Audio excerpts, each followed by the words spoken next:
Hello there, another week, another set of decks coming at you, and we're going back to Assassin's Creed today. Altair Ibn-La'Ahad, I'm just going to go with Altair just for the rest of this video, just so we're clear. Red, white and black for a 3/3 legendary creature, human assassin, first strike, yeah okay, 3/3 first strike, awkward mana colour, yeah okay.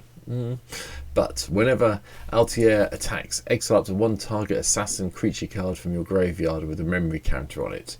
Then, for each creature card you own in exile with a memory counter on it, create a tapped and attacking token that's a copy of it, and exile those tokens at the end of combat. So basically, if your assassins get killed off, and you're attacking with Altair, you attack, they get exiled, you get a copy of them. Every time you attack, you get a copy of each one that's been exiled. Yeah, okay then. So you're just having a thing. Now, and as I understand it, once they've been killed off, they stay with the memory counters on them. So even if Altair gets killed off and it comes back, you still get the copies, I think. Don't hold me to that one. I think that's how it works. But anyway, it's very good. It's very strong, and I really liked it. So this is the first Assassin's Creed card of this week, and this is what the deck looks like. Okay, creatures, 31.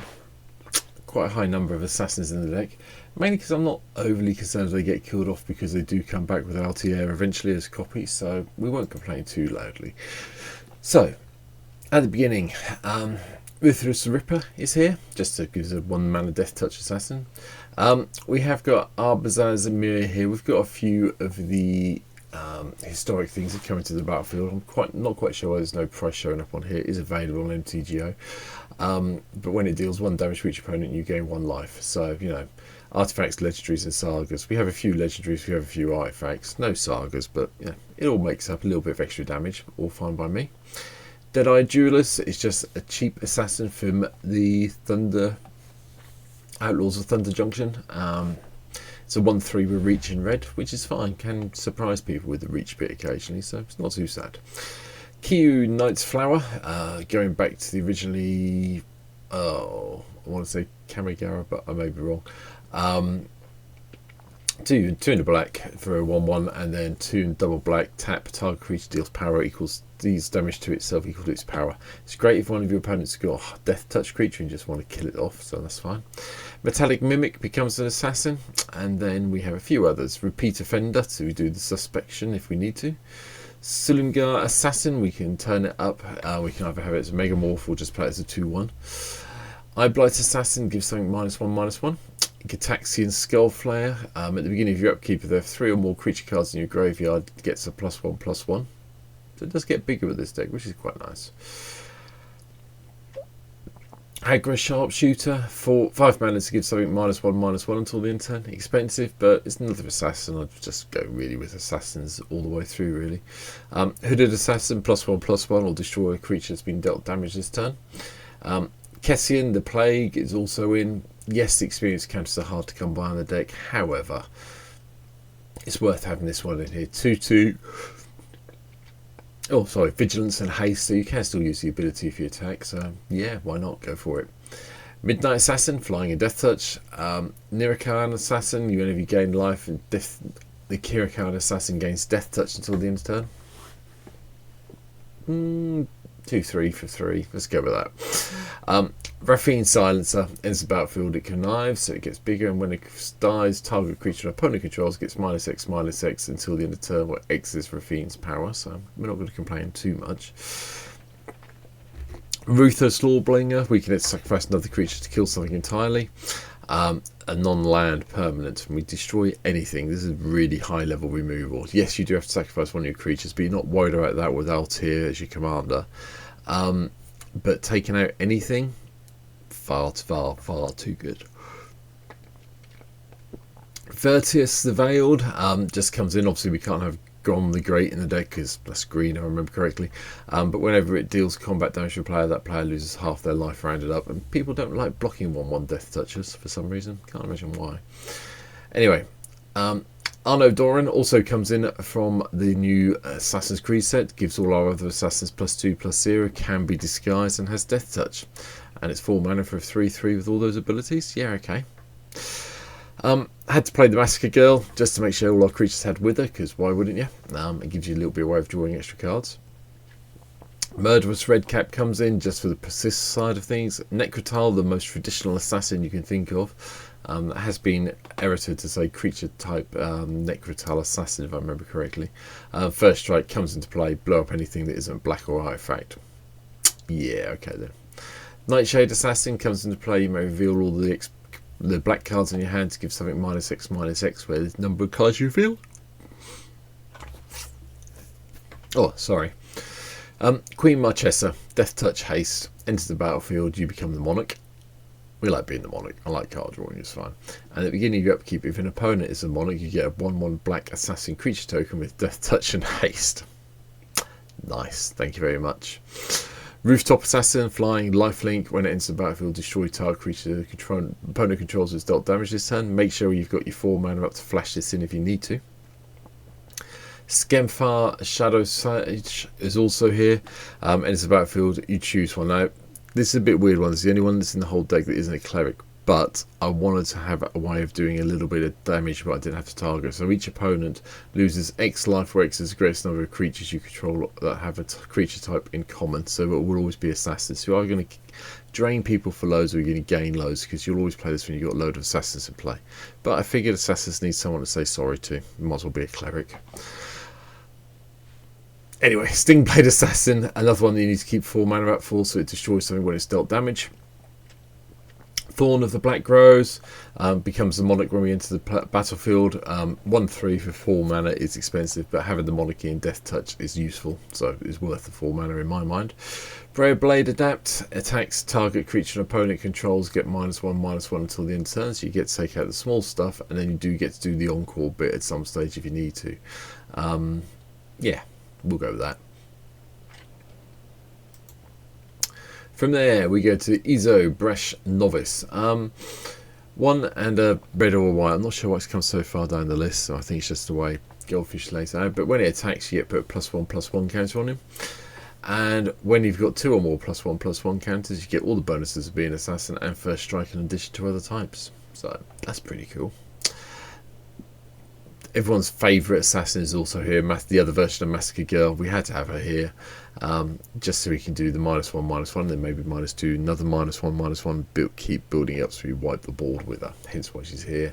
And then Undercity Eliminator, highly overcosted, not that great, but you do get to exile a creature and opponent controls that may be annoying you when you sack an artifact or a creature. That's fine. We have a lot of removal. We've got Path to Exile, Souls to Plowshares. We've got Dam, so we can either do the actual Dam cost to destroy a creature or pay the Wrath of God mana to blow the whole board up. Return from Extinctions here, because we can return 2 target creature cards from our graveyard that share a type to our hand if we need to before we attack with Altair. Then we might want to get some of our assassins back. I'm thinking, you know, Massacre, Iso maybe. So that's why we're going from here. Jessica's Wheel gives us mana ramp and a bit of card draw, exiling side of things.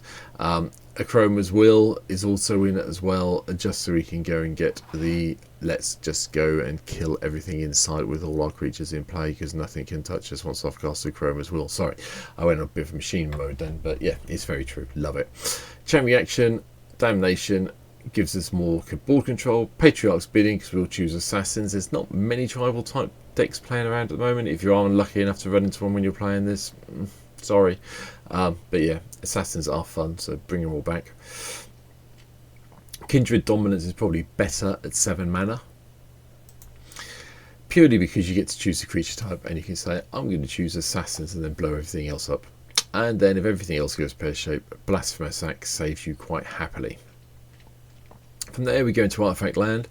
Mox Tantalite for ramp, the Lava Spur Boots to protect Altair once we get them in play, along with Lightning Greaves and the other versions, the Swiftfoot Boots, they're all here.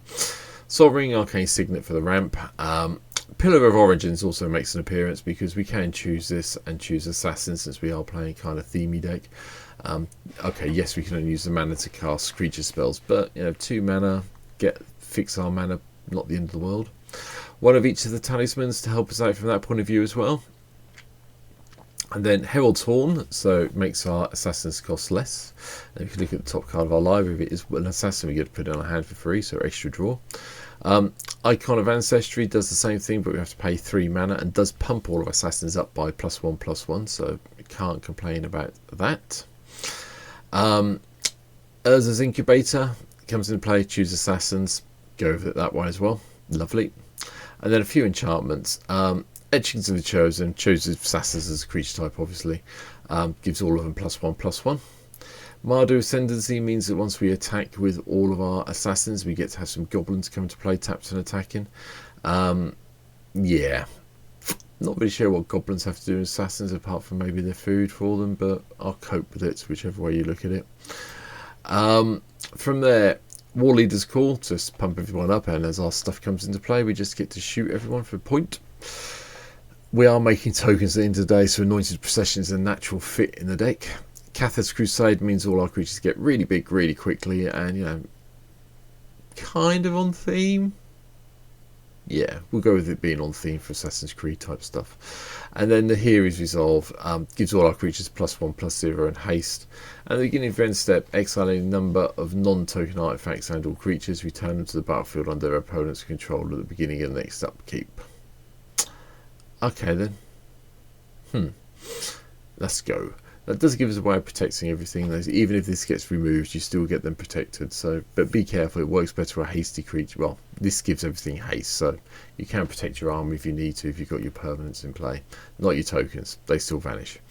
Land-wise, blue, no blue, black, red and white lands all the way through. Nothing particularly fancy in here at all. You know, the triomes here. I'm still playing, we have got the Selected Courtyard and the Unclaimed Territories name of assassins. Temple of the False Gods here, obviously Reliquary Towers here. I know people complain about me playing them, but I do like them in a deck, so they're here. But yeah, nothing really particularly worthwhile here. Maybe Path to Ancestry is in for a change. We are kind of playing tribal decks, so I have put it in. Is it worth mentioning? Well, I've mentioned it now, so there you go. And that is it. That's my take on Altair for this week. Yeah, I'm not really sure how many of these. I've got at least 2 more from these Assassin's Creed decks I'm going to do. They'll tomorrow on Wednesday's videos. You'll see them.